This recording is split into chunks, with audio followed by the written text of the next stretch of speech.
আমি একটা মিরর নিলাম, ঠিক আছে?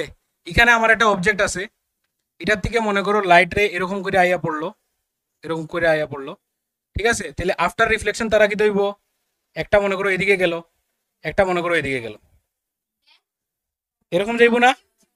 বিষয়টা এরকম হইব তো? তাহলে এখানে মনে করো একটা জিনিস আছে, অবজেক্ট আছে না, এখানে একটা ক্যান্ডেল আছে, এখান থেকে লাইট এরকম আইয়া পড়লো, রিফ্লেকশনের পরে তারা এরকম আইলো, এই দুইটা রে আজীবনে মিলবো নি? মিলতো না। তাহলে এই দুইটা রে মিলাইমু কোন দিকে আমরা, কোন দিকে নিয়ে মিলাইমু? পেছন দিকে। পেছন দিকে নিয়ে মিলাই তার মনি, পেছন দিকে নিয়ে মিলাই তার মনি। তাহলে এটা এই পয়েন্টে গিয়ে মিললো তো, তাহলে এই পয়েন্টে আমার ইমেজ তৈরি হইব। তাহলে এখানে ওই পয়েন্ট থেকে কি হইতাছে মনে হয়, ডাইভার্জ হইতাছে। তাহলে এটারে আমরা কিতা কইমু, এটারে আমরা কইমু ভার্চুয়াল ইমেজ। আফটার রিফ্লেকশন, ওই দেখো লাইট আইয়া পড়লো, দাঁড়াও একটু আমি